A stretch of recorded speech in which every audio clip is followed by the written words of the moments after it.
All right, so first of all, no, I didn't get beat up. I fell on the ice the other day, fell right on my face. I'm fine, I'm okay. I went to the ER to make sure I didn't have any kind of neurological issues, so that's the first thing. Don't worry about this, it's okay.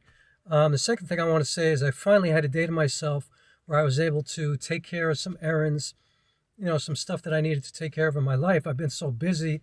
I was able to deep clean my apartment, take care of some mail, take care of some email, and just organize myself. And perhaps most importantly, I was able to get back to this video that I started last week, finish editing, and finally get it up here. So I just wanted to say that it took me an extra couple of days to get this done. And also, one last thing. So in the video, I characterize what I did as vlogging. And, I understand that vlogging is literally more like walking around like what I'm doing now, holding the camera in your hand and walking around with it. Sorry, I banged it on the rearview mirror. I understand that that's not really what I did, but I look at kind of all of YouTubing as vlogging. It's like vlogs, like blogs, or it's documentation of our lives. And so don't come at me with the vlog definition police. I understand what I said. I think that it's accurate, actually. And so I just wanted to, clear that up. So anyway, here's the video. Hope you enjoy it. I used my 55 to 210. I'm not going to say anything else because I already said it in the video. So here we go. It is possible to shoot an entire vlog with the Sony 55 to 210 OSS lens, which I'm using right now. And I'm actually using it at around, I think it's around 100 millimeters, which is 150 millimeters, which means I'm about probably 8 to 10 feet away from the camera right now. And so that's all I'm going to say because, most times people think you can only vlog with a wide lens. But today I found myself out and about and I felt the inspiration to do a vlog, and I only had this lens with me. And so it worked out pretty well. And so here we go.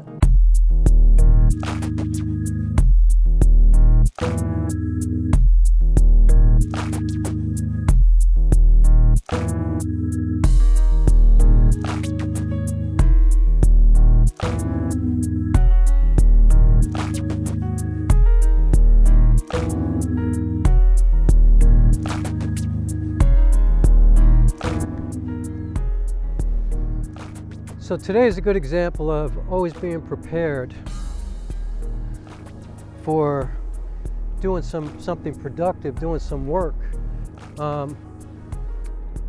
Always carrying your camera, always having your gear with you, because you never know how the day might go and where you might have some inspiration, or when your day might go wrong and you might want to decide to be productive instead of sitting around doing nothing.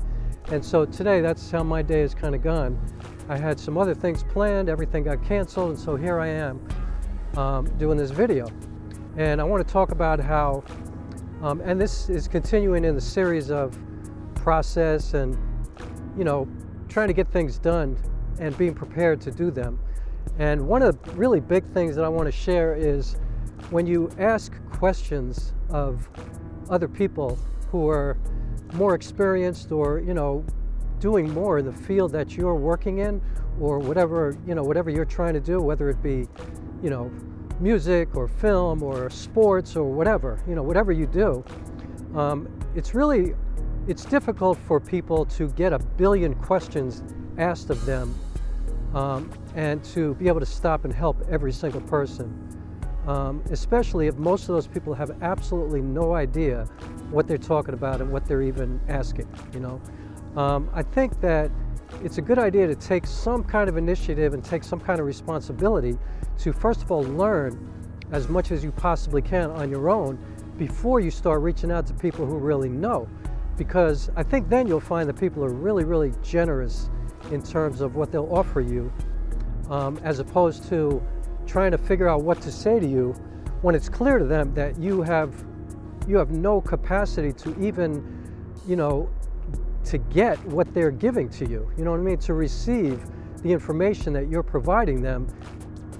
If you're not even at the level of being able to make any kind of sense out of what they're saying to you, it just creates a bad dynamic between you and that person, And so I think it's a good idea to like I said, take some responsibility and do the work on your own first and learn as much as you possibly can before you start reaching out to experts or people who have more experience than you have in doing what you're trying to do, or who can help you accomplish what you're trying to accomplish. And so right now there's a car going to pass and they're going really slow because they're not sure whether they're interrupting me or not. Okay. So a good example is when I started on this filmmaking journey, which was about 2 years ago now, which I can't believe, but it was March of 2020. So yeah, the pandemic. I started devouring YouTube videos of filmmakers, and I started to ask questions because I was trying to make a movie with my cell phone, and I had all these manual controls. I was using an LG V40 phone, and it gave me the opportunity to manually focus, to choose 24 frames per second, to choose my shutter speed, to work with my ISO, my white balance, with everything. Like everything in a professional camera, I was able to do in the phone. But the problem was I had no idea what any of that meant, you know? So I started reaching out to people on YouTube and asking questions, and I was mostly getting really terse, kind of, you know, impatient responses. And you know, I just didn't understand it. I just felt like, man, these people are assholes, you know, like they don't want to help you at all. And, you know, I have to say, some of the people were very, very kind. I want to shout out Kai, who answered every one of my questions with a lot of patience and a lot of empathy. But I know that he knew that I had no idea what I was talking about, and that I wasn't even going to be able to use the information that he was giving me. But he was also giving me a lot of encouragement. And so, because, you know, I've looked back on some of the comments that I asked back then. I mean, I even remember I asked people like Gerald Undone, who didn't even respond to me most of the time because my questions were probably so bizarre and so out of the realm of reality for what I was trying to, what information I was trying to get, that they just probably didn't even know what to say to me. It was probably the nicest thing to do was to not say anything, you know? So anyway, another example is, I remember a long time ago that when I first got into the music business, I started putting a band together. I got to the point where I was doing studio work and I was doing stuff where I didn't really need anybody's help. I just had to show up in the studio. I knew how to sing. I knew how to play. I could do what people asked me to do. But when I was putting a band together, I started to then need to communicate to other musicians what I wanted from them with my songs. Like I was writing songs, but I didn't know how to read music. I had learned everything by ear. I taught myself how to play. I just started singing when I was a little kid. I guess I had natural, you know, gifts to be able to do some of this stuff. But when I started working with a band, I had no idea how to communicate, and I found this tremendous amount of disrespect coming my way when I was trying to tell drummers what groove I wanted them to play, or, you know, bass players what kind of bass line I wanted. And it was just weird, you know. I was like that guy going, you know, doom, bataka doom, doom, bataka doom, and they would just look at me like, you look like an idiot, you know. And so I backed off, and I kind of took stock of where I was and what I was doing, and I thought, you know, I have to learn more on my own before I can communicate with them. I'm wasting their time. I'm not paying them enough money to sit here and teach me about what I should already know at this level. You know, I'm putting a band together, we're gonna play live in a club, ask money to pay to walk in and watch us play, and I wanna be prepared. I'm just not paying these guys enough money to do what I was asking them to do. And so I stopped and I went to take courses at the Manhattan School of Music, and I bought a bunch of books. I bought Walter Piston's book called Harmony, which is like the Bible of harmony in music, which is a music theory book, and I just studied this stuff to the max, you know what I mean? Like I really learned. I taught myself how to read music. I found a private teacher. I studied for the first time. I had taught myself how to play the guitar, but for the first time in my life, I studied with a teacher, a jazz teacher, a guy named Richie Hart, who at the time was Richie Hohenberger. And he really, you know, that was like a turning point in my musical career, really teaching me so that I was able to go back to my band members and give them charts. You know, I was actually able to write out the charts. They all knew how to read. or they all at least knew how to read, relatively well. And I was now able to speak their language and get what I wanted. Another great example is when I started producing music, I started to get into MIDI, which was electronic production tools, how to get what I was playing into the computer. And I was dealing with digital audio, I was dealing with, all kinds of computerized equipment now. And so I was working with a friend of mine named Phil Clendenin. I actually was a singer in his band called Socket. It was an incredibly, really very special band. His songs, a guy named John Bates wrote some songs. So I started to reach out to Phil about MIDI. Like, I had no idea how to use, like, how do I get this stuff that I'm playing on a keyboard into the computer so I can edit it? How do I get these sounds? How do I get my voice? How do I sync my voice up with the music that I'm playing, that's now playing automatically out of the computer? I had no idea what I was doing. And so Phil was the most patient human on the planet Earth. You might even know who he is, Phil Clendenin. He's like a very well-known guy in the world of electronic music, and he's worked for Yamaha for many, many years, and he's also a genius piano player in his own right, and producer and songwriter, just an incredibly gifted person. And I mean genius, like he could talk to you about nuclear physics, the Yankees, and electronic music all in the same sentence. And so, anyway, Phil made me take my computer apart and put it back together, basically, because he said, look, you gotta learn to get past the fear of this equipment before you can really learn how to do all this stuff. Because you're gonna have to start putting PCI cards on your motherboard, you're gonna have to change things, you're gonna have problems, the computer's gonna crash, you're gonna have to figure out what to do.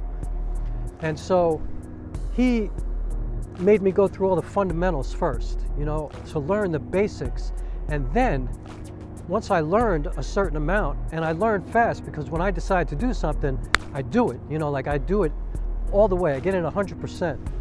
And he really respected that, and then he helped me, and he was kind enough to take my phone calls at 3 o'clock in the morning all the time, and he just taught me so much. He was my first real music mentor in the music business.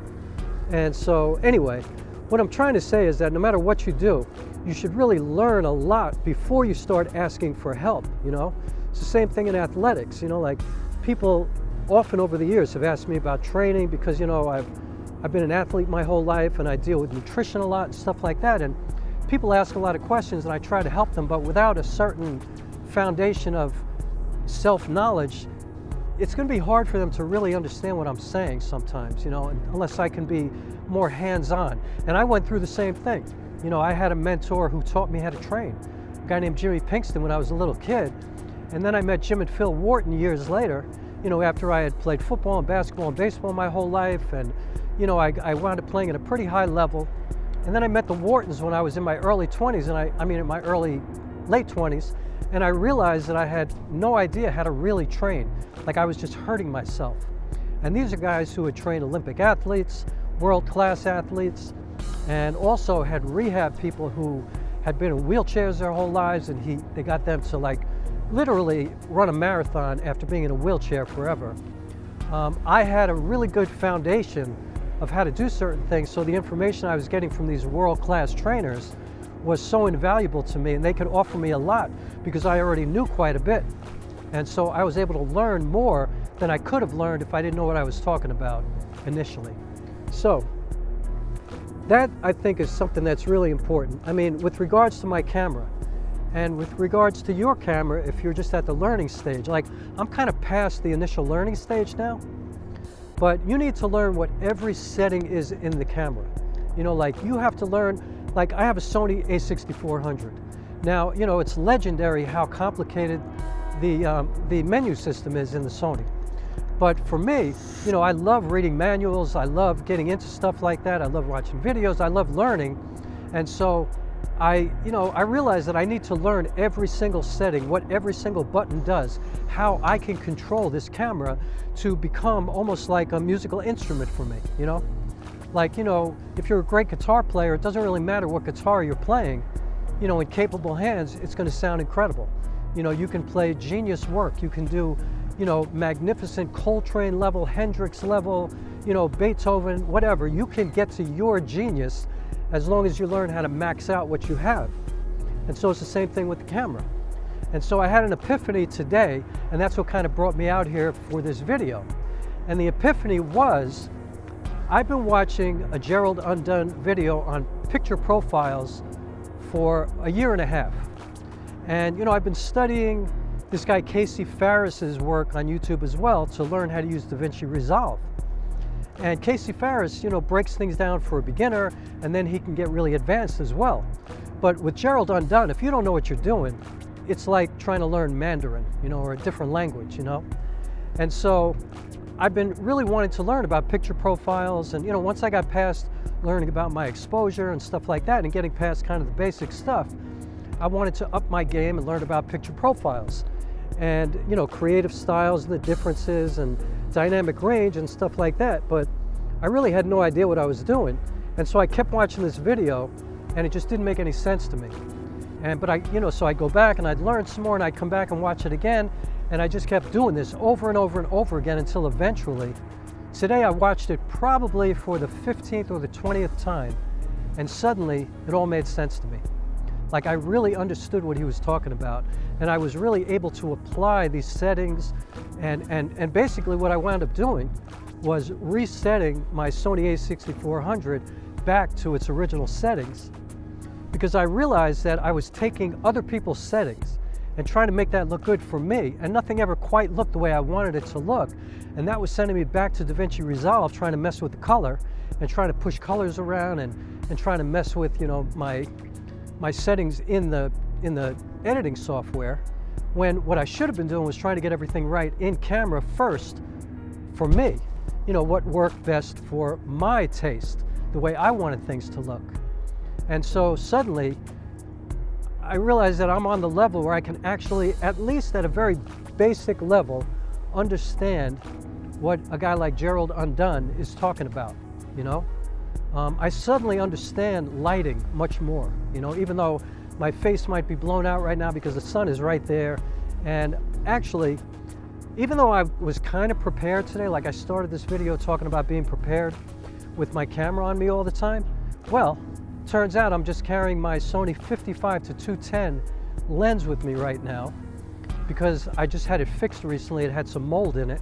And so I am literally probably 25 to 30 feet away from the camera right now.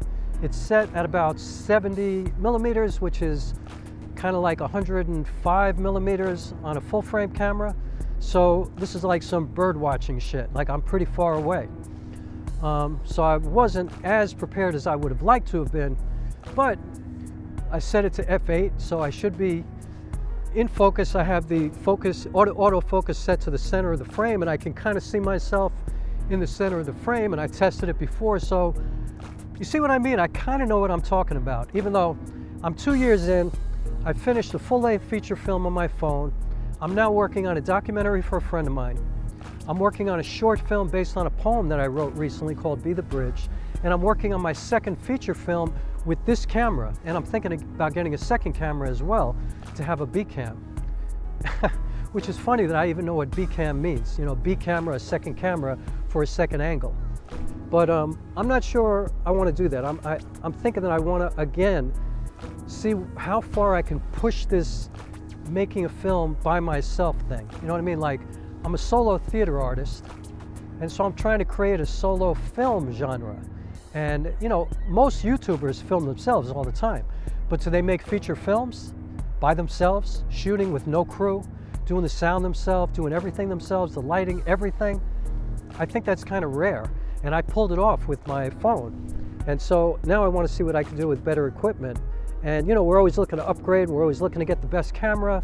Of course, I would love to get a full-frame camera soon, but I want to see how far I can take the Sony a6400, a crop sensor APS-C camera. Here goes another car. All right. And so I'm not going to upgrade my camera until I feel like this camera is holding me back.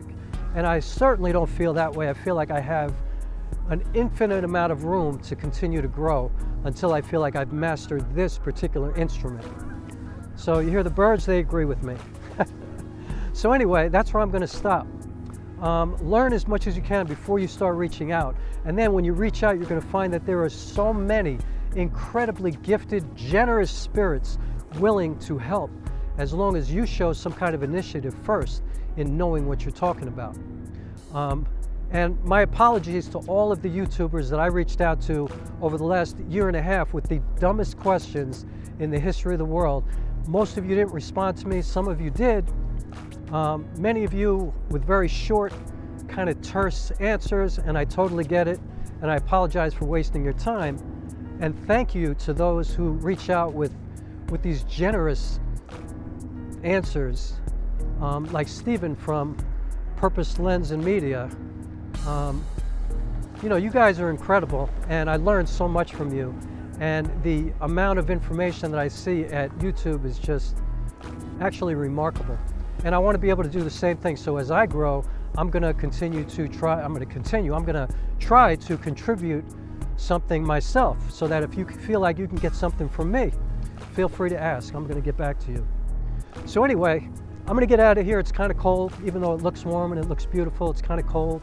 I'm in Croton, New York, Croton on the Hudson. I'm at the train station because nobody bothers me here. It's beautiful. This is some kind of lake behind me. The train is right there. The Hudson River is on the other side. See these beautiful birds. And thanks so much for watching. I'll see you on the next one. Peace, as we say.